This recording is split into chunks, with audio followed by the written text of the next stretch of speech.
do que qualquer outro estado no Brasil. E precisamos entender que nós não temos só a vida sacerdotal, mas temos também um momento social. Eu sou pastor, mas meu filho não é obrigado a ser pastor. Minha nora não é obrigada a ser pastora. Meu neto não é obrigado a ser pastor. Então eu tenho que conviver com eles, na área deles. Eles estudam, eles querem mostrar para mim o que eles estudam. E se nós não entendermos que o sacerdócio tem que ser pastorear todo tipo de ovelha, nós vamos perder a noção, e as ovelhas não vão frutificar, cada uma no seu nível, na sua espécie. Empresário, ele multiplica empresário, ministros multiplica ministros, dança multiplica mais dança, diáconos multiplica diácono, cada um na sua espécie, e pastores multiplica pastores. Nós temos que, existe uma espécie a ser multiplicada. Na verdade, só deve ter direito ao título quem funciona como pastor, quem apacenta os rebanhos, ainda que seja na igreja local. O pastor sempre vai curar as ovelhas, sempre vai limpar as ovelhas, sempre vai ungir as ovelhas, até vê-las restauradas. Se você se sente pastor, talvez você não tenha unção ainda, mas você sabe, eu sinto quantas ovelhas estão vivas que você pegou na mão. Se elas passaram por você e elas morreram, você não tem ainda essa unção. Se elas cruzaram o seu caminho e você deixou elas embora, você diz: essas pessoas não prestam mesmo, é porque existe algo de errado na nossa vida. E a pior coisa que o pastor pode dar é mau testemunho. Diga: mau testemunho. O pastor jamais, nunca na vida, e se ele fez isso, fuja dele, porque ele não é pastor. Ele pode pedir dinheiro para a ovelha. O pastor precisa se isentar, ele pede dinheiro para quem tem, não para as ovelhas. Você nunca vai ver Davi dizendo para uma ovelha: eu estou com fome, eu vou matar você para comer agora. Mas Davi ficava sem comer, olhava para o céu e dizia: o Senhor é meu pastor e nada me faltará. Isso quer dizer, ele conversava com o dono de tudo, nunca com a ovelha. Você vai ver ele curando a ovelha e às vezes ele triste. Você vai ver ele tirando a depressão da ovelha, mas ele talvez doente porque os irmãos o desprezavam. Mas ele nunca falou para a ovelha: meus irmãos me desprezam. Ele não pedia nada para as ovelhas, ele dava para as ovelhas. Então, quando a gente é pastor e deixa que as ovelhas tenham que nos sustentar, de maneira de nós mostrarmos a nossa fraqueza, a gente não está de acordo com a função que foi chamado. Eu quero ser, mas ainda não sou. Jamais um pastor verdadeiro vai destruir uma ovelha, ainda que ela lhe faça mal, ainda que ela lhe traia. Judas traiu Jesus, Jesus não falou para ele: vai lá e se enforca. Judas traiu Jesus e ele não disse: Pedro, de vez de atacar esse camarada aí, ataca Judas, enfia o facão nele. Ele não disse, porque Jesus era pastor. Jesus era, diga ao pastor, dá até a vida pela ovelha. Você crê nisso? Tem pastor aqui? Tem ovelha aqui que é pastor? É bom ter pastor. Jamais o pastor verdadeiro destrói a ovelha, nem espanca a ovelha, nem grita com a ovelha. Em João 10, Jesus diz que Ele é o bom pastor. E se Ele é o bom pastor, é porque existe o que não é bom, apesar de se passar por bom. Se Jesus está dizendo: eu sou o bom pastor, Ele está dizendo: existe pastor que não é bom. Apesar de dizer que é pastor e é bom, ele não é bom. Porque se ele fosse bom, as ovelhas não reclamavam tanto dele. Que vai existir reclamação, vai, mas o problema é saber se eu sou pastor. Tem tanta gente querendo unção. Eu quero que o Senhor me unja, eu quero que você me unja, eu quero que você me unja. Eu vou comprar um tanque para encher de óleo. Eu falo, agora a minha unção vai ser banho de óleo. Se o óleo resolver, amém. Se o óleo não resolver, nós estamos perdidos. Porque não é a unção de óleo que faz a diferença, é a unção do caráter que faz a diferença. E caráter se apresenta aos outros. O caráter tem que ser visto, não falado. As pessoas veem e amam. Vê, realmente o caráter é irrepreensível. Olha para a pessoa que está dizendo, seu caráter é irrepreensível. Ou você tem alguma queixa de alguém? Enquanto tiver, você vai estar lascado. As pessoas vão te punir. Você pode até receber unção e já está ungido, mas nunca vai multiplicar as ovelhas, porque não vai dar certo. Vemos que as ovelhas têm a mesma natureza, mas não acontece o mesmo com os pastores. Em João 10:1, Jesus disse: eu afirmo a vocês que isto é verdade. Quem não entra no curral das ovelhas pela porta, mas pula o muro, é um ladrão e bandido. Jesus dá uma palavra profética para os discípulos e para quem estava ouvindo ele. Não era só os discípulos, tinha muita gente seguindo Jesus que queria ser pastor. E ele diz: o bom pastor, aquele que é pastor de verdade, ele entra pela porta. Ele não precisa pular o muro, ele não precisa se esconder, entrar pela porta do fundo, porque esse que faz isso é ladrão. Ele quer tomar um lugar que não é dele, ele quer tirar a ovelha que não é dele. E pastor, quando ele chega com umas ovelhas atrás dele. Sim ou não? Lá em Israel você não vai ver pastor caminhando na rua, feito bobo lá, com um cajado na mão, uma vara na mão, e cadê as ovelhas? Tem muita gente querendo ser pastor, mas não tem uma ovelha. Não, é que eu sou um pastor para auxiliar. Se você é para auxiliar, você tem que ter ovelha. A ovelha tem que ouvir a sua voz de auxílio. Você tem que ser uma ovelha que está colada no pastor. E existe esse pastor? Existe. É uma ovelha com um sentido diferente, que nós vamos falar na frente, não agora. Pastor traz segurança. Pastor traz. Todo pastor tem que trazer segurança.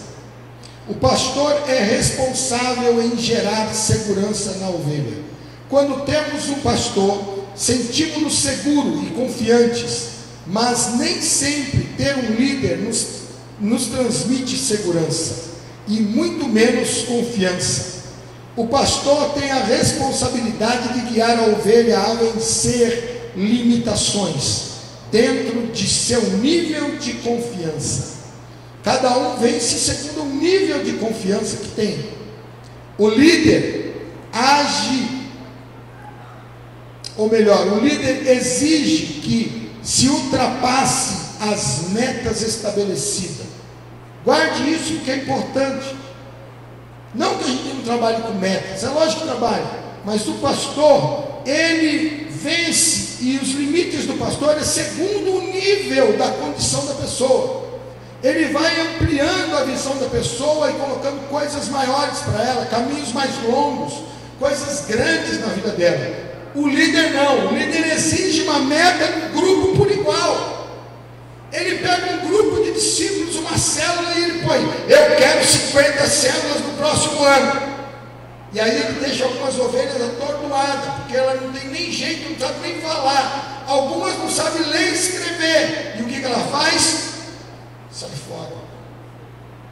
Não adianta você falar, você tem que ler. Quem tem Deus, lê. Aí ele traz um testemunho que ele ouviu há 50 anos atrás.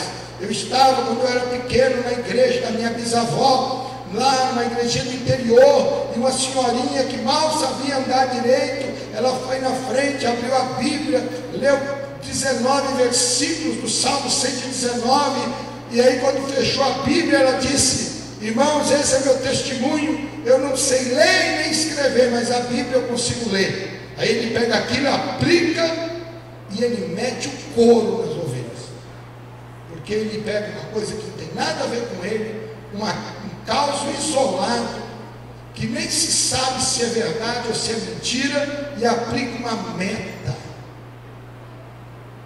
Põe a mão na pessoa do lado aí e diga assim: cada um no seu limite, da sua idade, do seu conhecimento e do seu tempo. Amém, querido? Tem gente que hoje não consegue fazer um discípulo, mas que daqui a 3 anos vai estar bombando. Tem gente que hoje é apenas um menino da dança, mas que daqui 2, 3 anos é um pastor, uma pastora, veio da tomando conta de uma igreja. Tem gente que está sentado aqui que hoje mal é discípulo, começou agora, amanhã será uma tremenda evangelista, um tremendo pastor. Tem gente que está aqui no discipulado que hoje mal consegue entender direito, amanhã será um grande empresário, um grande ouro, que vai erguer as mãos do líder para que ele vá longe, não só para o país, mas para outros países vencer guerra. Não tem como viajar de graça, só se viaja pagando. Tudo gera custo, não se abre uma igreja de graça. E precisa de gente que é discipulado, que é ministrado, e de repente vem aquela unção de provedor, de Boaz, que fala: vamos lá, eu estou junto, eu em sua mão e você ministra. Deus está precisando dessas pessoas também. Elas fazem parte do rebanho porque são ovelhas, mas não são ovelhas para você enchê-la de meta, de célula, de casa de paz, de ir para o encontro, ministrar, pregar. Nem todo mundo está preparado para isso. Nem todo mundo é intercessor. A apóstola lida com batalha espiritual, intercessão, guerra espiritual. Se me deixar 2 dias fazendo isso, me dá confusão, eu entro em problemas sérios no mercado. Porque às vezes eles falam coisas que eu nem entendo. Aí fala: eu sou menos espiritual. Não, é que meu nível de espiritualidade é diferente. Enquanto ela batalha no reino espiritual, eu batalho em outro reino espiritual, numa outra dimensão. Eu consigo fazer coisas que ela não faz lá, e ela faz coisas que eu não faço. E aí a somatória disso cuida do rebanho. A somatória disso cuida das ovelhas, e cuida dos pastores, e cuida das pastoras, e amplia a visão.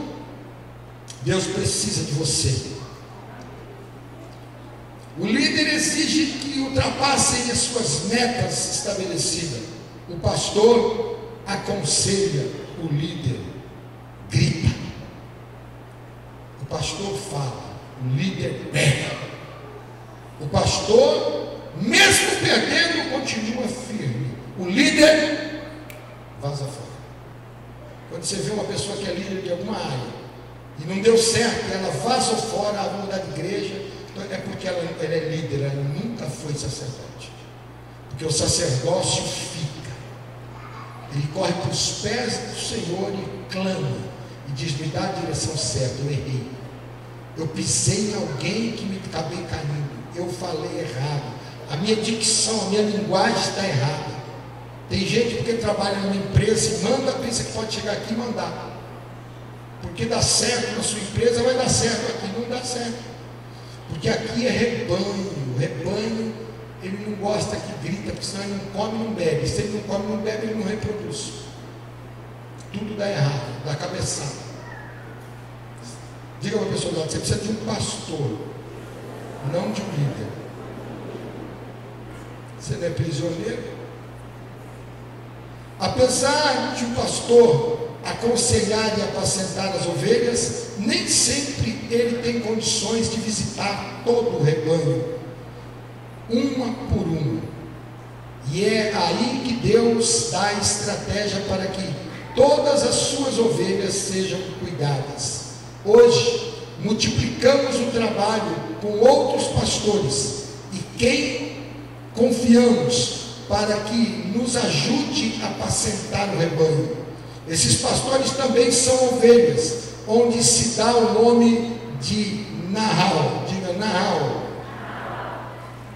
A ovelha guia, que conduz o rebanho sobre a voz do pastor.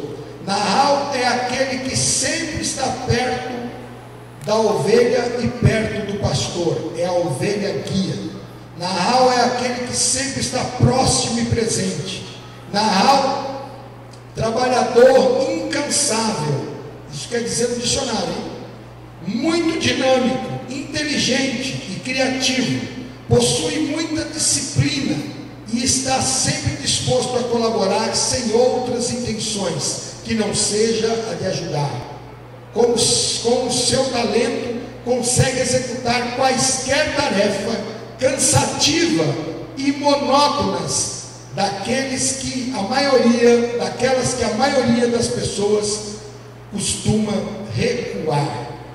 É assim, Nahal é a ovelha guia, a ovelha braço direito do pastor. Isso eu não estou te falando aqui na igreja, estou falando no mundo das ovelhas em Israel, nos rebanhos. Todo rebanho tem alguns tipos de ovelha no meio das ovelhas, e uma delas é Nahal. Nahal é uma ovelha guia, é uma ovelha que está muito perto do pastor. Ela tem instinto de liderança e ela conhece bem as ovelhas.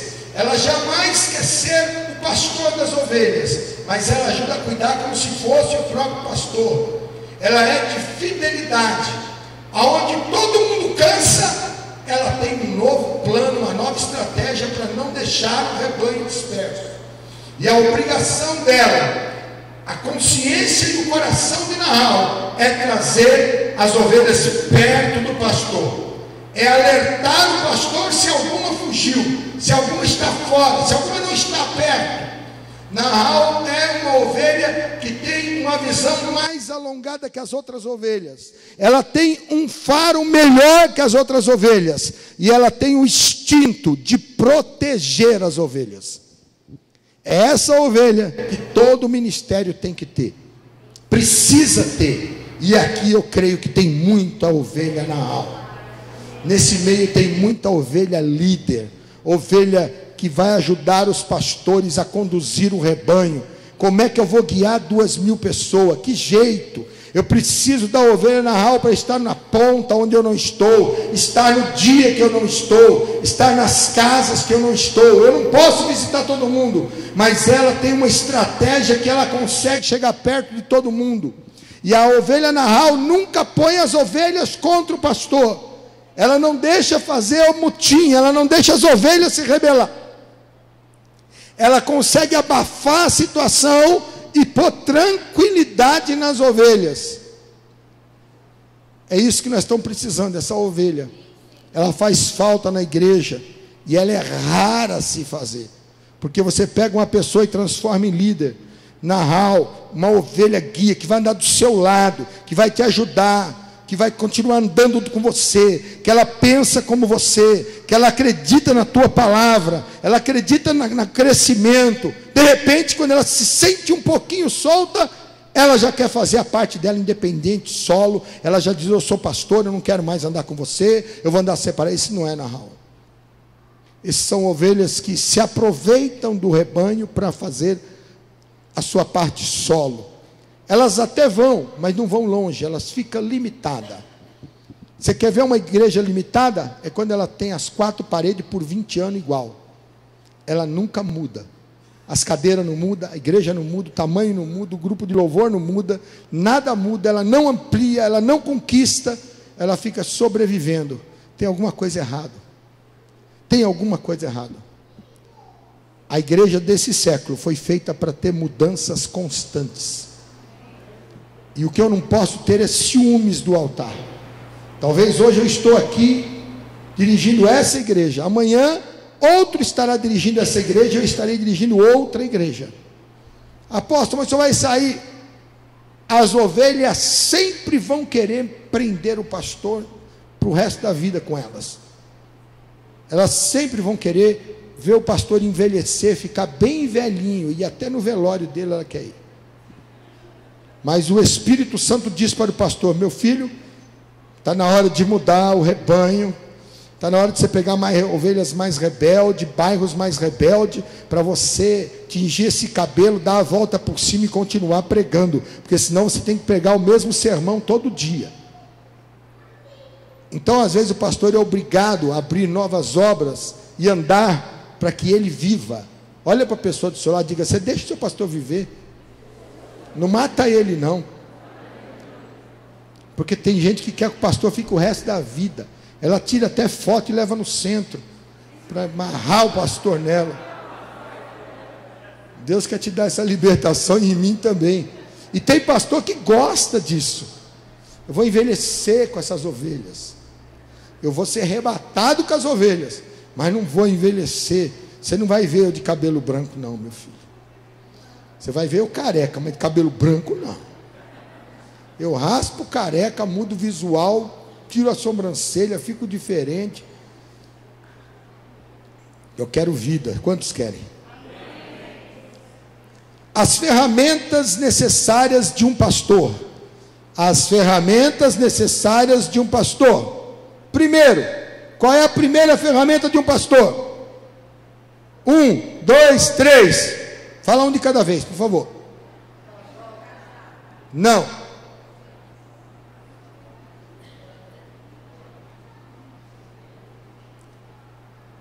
Qual é a ferramenta principal de um pastor? Hã? Não. Não. Pastor de igreja, qual é a ferramenta principal dele? Hã? Palavra, a Bíblia, diga a Bíblia. Pastor que não lê Bíblia, não é pastor? Ele está perdido. A palavra de Deus. A segunda coisa importante para um pastor. Qual é a outra ferramenta do pastor? Oração. Muito bem, quem falou? Quem falou? Quem falou? Cadê? Quem que falou? Isso, oração quer dizer intimidade com Deus. A terceira ferramenta do pastor, e a última, jejum. Sem Bíblia, sem palavra, sem oração e sem jejum. Que jejum? Ficar sem comer um ano? Não. É o jejum de se retrair de certas coisas. Eu não preciso beber porque os outros estão bebendo. Eu não preciso fazer o que os outros estão fazendo. E quando eu faço jejum de pão e água, ninguém fica sabendo, nem minha mulher sabe. Porque eu não preciso contar para ninguém que eu estou fazendo jejum. Eu não estou fazendo para ninguém, estou fazendo para Deus. É eu e Deus. Raramente ela me pega prostrado, lendo Bíblia à noite, com óculos, chorando ou dormindo com a Bíblia no focinho. Jamais. Porque o meu hábito é ler todo dia uma palavra. Todo dia. Você pode me parar a qualquer momento, todo dia. Eu li uma palavra na madrugada. Eu li uma palavra na madrugada. Eu tenho mensagem para toda hora, e eu me apoio nela como escudo todo dia para a minha vida particular. Essas ferramentas são as mesmas para todos os que desejam assumir coisas grandes. O bispo precisa dessas ferramentas, o apóstolo precisa dessas ferramentas. Pastor tem 2 instrumentos necessários. Pastor tem 2 instrumentos necessários de trabalho que jamais pode faltar. Primeiro, 1, 2, 3. Não, se falar todo mundo junto eu não entendo. Cajado e vara. Agora sim, instrumentos, não ferramenta, instrumentos. O cajado e a vara. Ele só tem isso, ele não precisa de mais nada. Precisa? Precisa só disso. E isso é o suficiente para ele conduzir o rebanho e curar o rebanho. O alforge, óleo. Todo pastor tem um alforge, onde ele carrega aqui no lado, pendurado água, óleo. É coisas normais do pastor, isso é natural. Todo pastor tem, porque ele precisa usar isso o dia inteiro. Esses dois instrumentos devem ser usados sempre juntos. Diga, cajado e vara tem que ser usados juntos. Eles não funcionam separados. Às vezes a pessoa fala, eu estou com o meu cajado aqui. Não usa separado, tem que usar junto. As ovelhas só serão consoladas por esses dois instrumentos. Se utilizar só a vara, a ovelha se torna rebelde, porque a ovelha não aguenta apanhar, principalmente se for desnecessário. Tem gente que pega a vara e pau na ovelha, ainda pega a palavra de Deus e diz, está na palavra. Só falta virar as mãos para trás e dizer, está na palavra.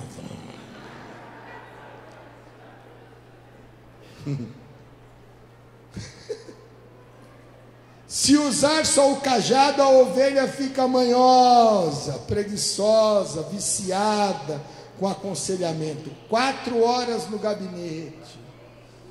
E aí quando sai, ela sai assim, vamos tomar um café? Só mais uma coisinha, me dá mais 15 minutos. Fica numa manha, e quando é no dia do culto ela não vem. Filha de uma ovelha.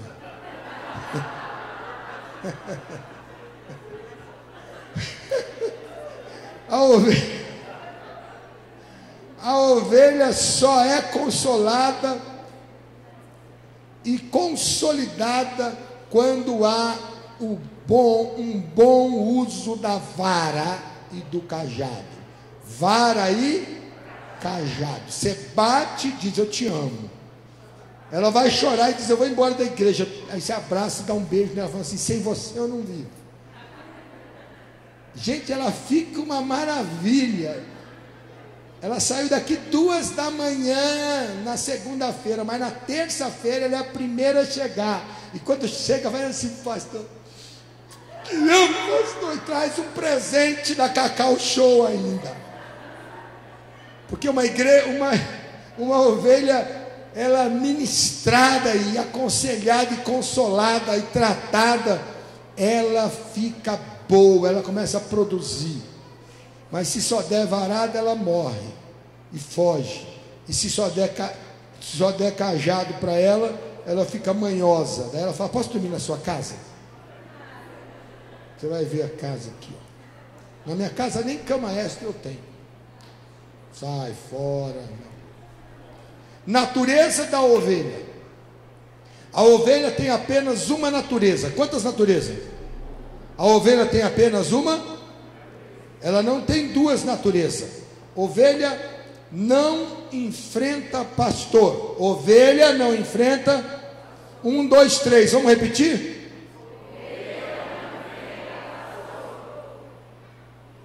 Se enfrentar pastor, alguma coisa está fora do comum. Diz que o diabo precisa de um corpo para se manifestar. Tomara, põe a mão na pessoa do lado aí, põe, para não ser eu. Fala, tomara que não seja o seu.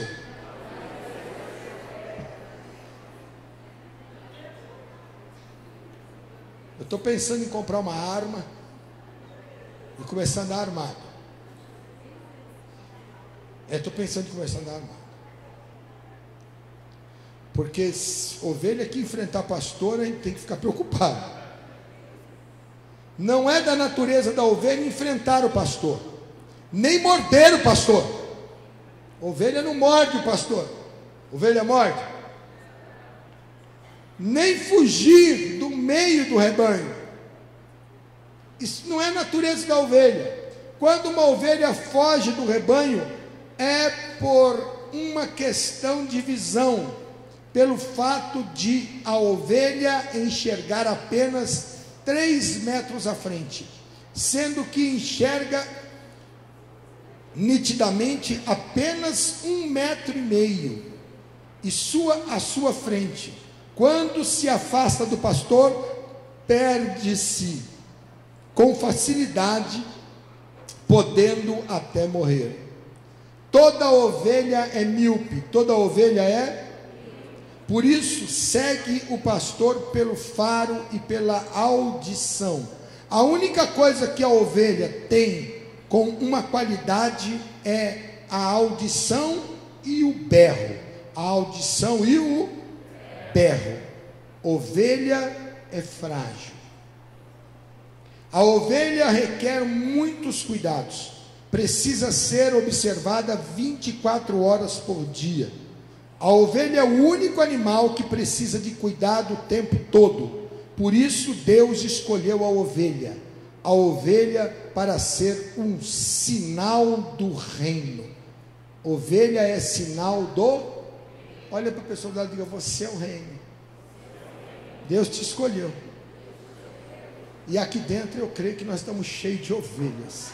Deixa eu ouvir o berro da ovelha. Deixa eu ver. Ovelha berra. Jesus não podia escolher outro título para ser chamado no mundo espiritual, a não ser Cordeiro. Sabe como é que Jesus gosta de ser chamado? Cordeiro. Sabe como é que Isaías chama Jesus? Cordeiro. Diga Cordeiro. Diga Cordeiro de Deus. E sabe como é que você tem que ser chamado? Ovelha de Deus. Esse é o dilema que Deus deixou para nós, ser ovelha. Vamos para uma outra parte. Diga geração ovelha. Geração ovelha. É sobre isso que nós estamos falando aqui, é esse que é o seminário.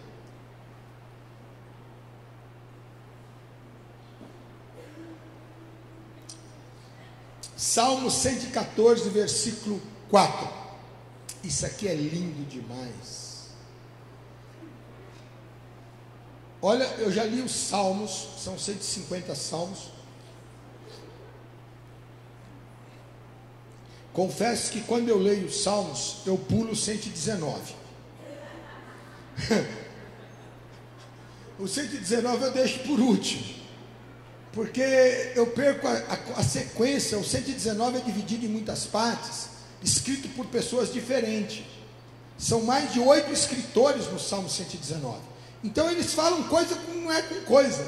Então, se eu perder a sequência, eu não consigo ler. Então eu pulo o 119, que eu me sinto mais à vontade para ler. É mais rápido. Eu já li o livro dos Salmos pelo menos umas 40 vezes. E eu vou dizer para você, sem medo de errar, muita gente gosta do Salmo 2, principalmente a parte que Deus fala assim: me pede e te darei as nações como herança. Tem gente que gosta disso. O salmo que eu mais gosto não é o 23. O salmo que eu mais gosto não é o 91. O salmo que eu mais gosto é o 127 e o 128. Porque eu vejo ali uma escritura divina do Éden. Eu reconheço ali que se o Senhor não edificar a casa, em vão trabalham aqueles que a edificam. Se o Senhor não guardar a cidade, em vão vigiam as sentinelas. Pois aos seus amados Ele dá descanso enquanto eles dormem, e trabalha por eles, e o pão está garantido. E eu gosto da parte que ele diz: feliz é o homem que ama o Senhor e teme ao Senhor. Em sua volta estará a sua família, à mesa com ele. Eu amo isso, porque ele fala das tribos e dos clãs. Eu não vejo eu, minha mulher e meu filho no Japão. Não consigo ver isso. Eu não consigo entender a minha geração, do meu sangue, espalhada pela terra, e eu amanhã morrer, e o meu filho nem saber que eu morri. Eu preservo o Salmo 128 comigo. Uma família unida jamais será vencida. E quando vier o inimigo à porta para me atacar, os filhos dos meus filhos serão como flechas na mão do arqueiro para me defender na minha velhice. Esse é o salmo que eu gosto, porque ele me mostra velhinho, velhinho, velhinho, até sem enxergar, igual estava Jacó, mas com toda a sua família em volta. Eu vivo o Gênesis 49 na íntegra. Eu espero viver a vida inteira com a minha geração em volta. Como diz, a galinha com seus pintinhos tudo em volta. Por isso, eu tenho que pagar mais que o mundo paga. Eu tenho que pagar mais que o mundo. Se o mundo pagar para o meu filho 20 mil por mês para levar ele para outro lugar, Deus, eu não posso perder, eu pago 30. Ele tem que ficar comigo. Se o mundo quiser levar ele para ser artista em outro país, eu digo, Senhor, eu compro toda a edição dele, mas ele tem que ficar aqui comigo, e o Senhor me dará condição para isso. Irmão, eu estou falando coisas, se você crê, eu não sei, mas eu creio, e eu acredito nisso. Porque, não que você quer aprender, não quero aprender, eu quero viver. Eu quero ver meu filho envelhecer, eu quero ver o filho dele casar, eu quero ver o meu neto casar, eu quero ver a minha geração multiplicar, e só o Salmo 127, 128 tem esse poder. Mas e o 23? O 23 é decreto de Deus. Eu queira ou não, nada me faltará, só de eu ser ovelha. E o 91? É um decreto de Deus. O diabo vai apanhar, e todos que se levantarem contra mim, não sou eu quem digo, é Deus quem diz, cairão do teu lado direito, do teu lado esquerdo, mas tu só ficarás assistindo, vendo a queda daqueles que são contra ti. E quando você falar comigo, finalzinho do Salmo 91, quando você falar comigo, eu vou estar te ouvindo, e eu lhe socorrerei. Oh, coisa boa é ter um Deus que faz promessa antes da gente nascer. Graças a Deus você tem esse Deus. Você é uma geração ovelha. Quantas ovelhas eu tenho aqui? Se eu fosse você, eu lia mais o Salmo 127, 128. Você vai se apaixonar por ele e vai fazer dele a sua história. Mas o Salmo 114, ele fala algo muito lindo. É profético, mas é muito lindo. Vocês que gostam de atos proféticos e gosta das coisas proféticas, olha só o que diz: os montes saltarão como carneiros, e as colinas como cordeiros. Os montes saltarão como carneiros, as colinas como cordeiros.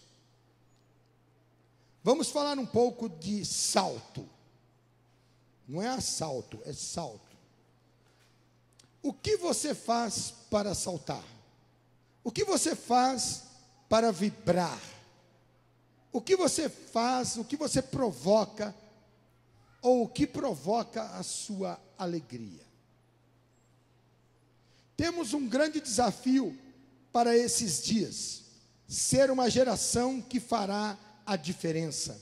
E isso não fala de idade.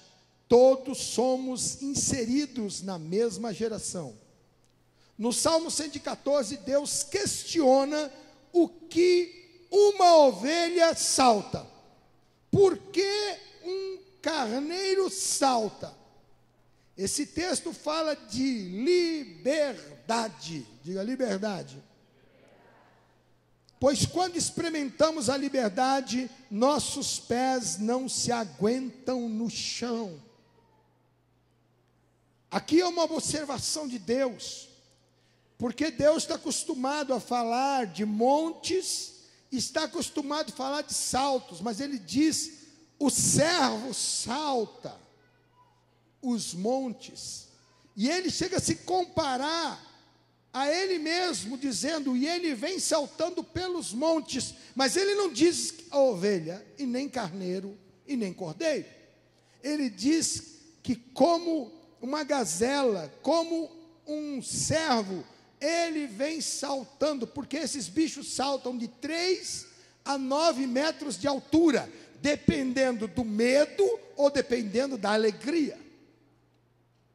Agora ele está vendo uma ministração que é uma visão espiritual, e ele questiona, como pode um carneiro, um cordeiro saltar lugares altos? Se carneiro e ovelha não saltam, eles não conseguem subir um tijolo. Se tiver um tijolo no chão, a ovelha não sobe. Ela não põe o pé em cima para subir o degrau, ela não anda degrau. Tem que ser pegada e colocada ela em cima do degrau, ela não sobe um degrau. Como é que ela está saltando? E aí, Davi vai explicar o porquê que ele está dizendo essas palavras. Ele está dizendo que quando nós somos livres, quando nós somos libertos, quando nós somos tratados como devemos ser, nós damos saltos além do natural. Isso está falando do sobrenatural. Você conhece a sua parte acadêmica e sabe quanto você tem de sabedoria e conhecimento. Você sabe quem você é e quanto você vale, mas você não sabe quanto Deus pode fazer na sua história.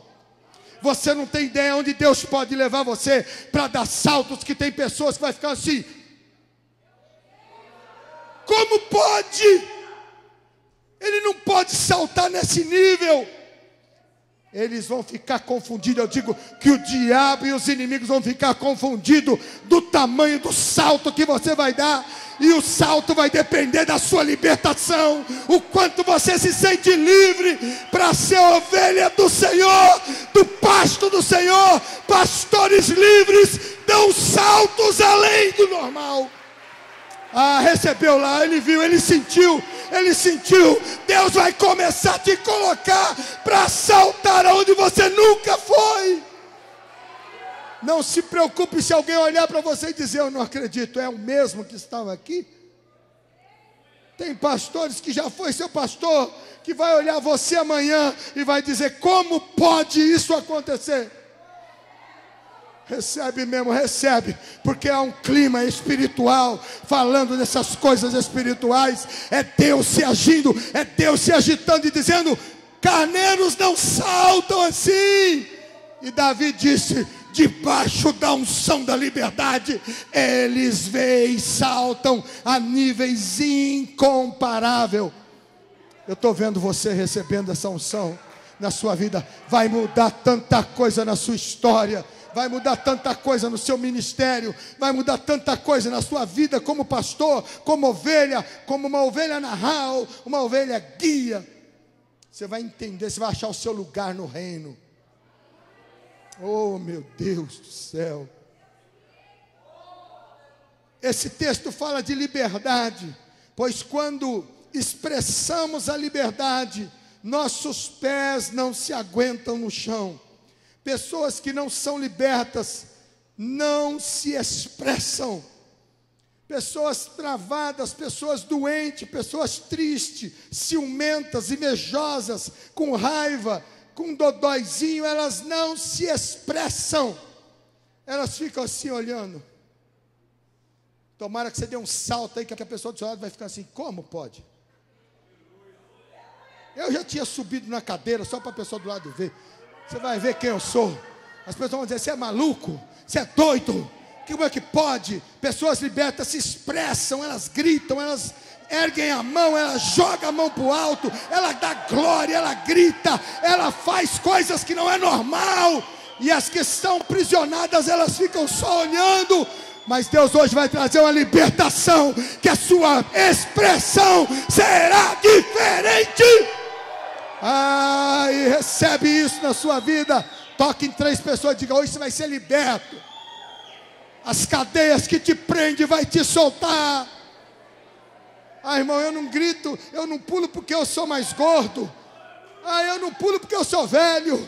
Eu não pulo porque eu não enxergo.